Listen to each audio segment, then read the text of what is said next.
So guys अब हाम्रो फेरि जर्नी यहाँ स्टार्ट भएको छ रोटे गएर एकदम यो माउन्टेनको दुब्बियाँ पुगेर एटिटिसीबाट सिधा ओह्रालो झर्ने र हामी चाहिँ यहाँबाट चाहिँ अब त्यत्तिकै फ्लुक सर्ट हानेर यताबाट जानेवाला छ जहाँ पुगिन्छ लास्ट टाइम चाहिँ हामी त्यहाँनिर पुगेको थियौँ जुम गरेर देखाउँ टाइम चाहिँ हामी त्यहाँसम्म पुगेको थियौँ दामी प्लेसमा आइपुग्यौँ हामी होइन र यो ठाउँलाई चाहिँ तपाईँको देउराली डाँडा भनिन्छ। यहाँदेखि उता गयो भने तपाईँ छलमथाङ पुग्नुहुन्छ भने यहाँदेखि यता चाहिँ निम्ताङ भनिन्छ। एकदमै राम्रो प्लेस छ, तपाईँहरू पनि भिजिट गर्नु सक्नुहुन्छ। So you can see how beautiful the weather is.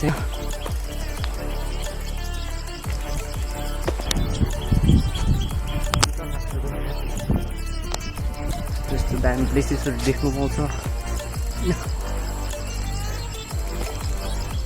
यस्तो ठाउँहरू आइपुग्छौँ एकदम अननोन।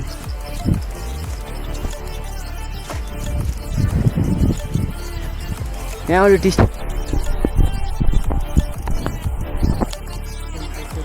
चाहिँ एटिटिसी प्रपरली देख्दैछ। यहाँबाट चाहिँ तपाईँको सिलतानको है समरगङ भन्ने जग्गा एटिटिसी यहाँ चाहिँ एकदम ब्युटिफुल शीतल हावा चल्दो रहेछ। लड्यो भने चाहिँ तल फेरि है वान जस्तो गेम ओभर पनि हुनसक्छ।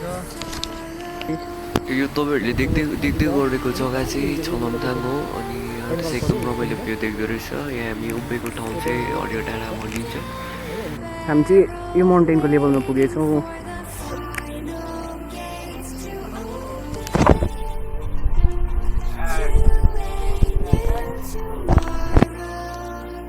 सो गाइज हामी चाहिँ अब यहाँनिर क्या छोलमथाङ भन्ने प्लेसमा आइसकिसकेको छौँ। यहाँनिर चाहिँ एकदम सो यहाँनिर चाहिँ हामीले हाम्रो डेस्टिनेसन हेर्नु सक्छ जो कि छ 1.5 किलोमिटर देउराली डाँडा 1.5 किलोमिटर अवे।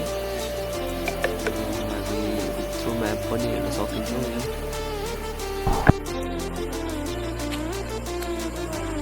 हामीले जुन ठाउँमा एम गरेको थियो त्यहाँदेखि चाहिँ अब डबलभन्दा पनि 3 टाइम्स ज्यादा टाढो आएको छौँ हामी हो।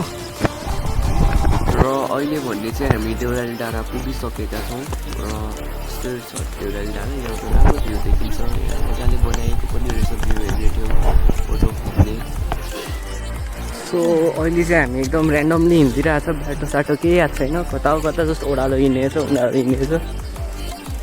हामी चाहिँ अब आफै युट्युब च्यानल बनाउनुपर्छ ल प्रमोसन 16 र अघि हामी त्यहाँनिर भिडियो गरेको ठाउँ चाहिँ यहाँनिर छ। यो ठाउँदेखि चाहिँ हामी चाहिँ यहाँ आइपुगेको छौँ।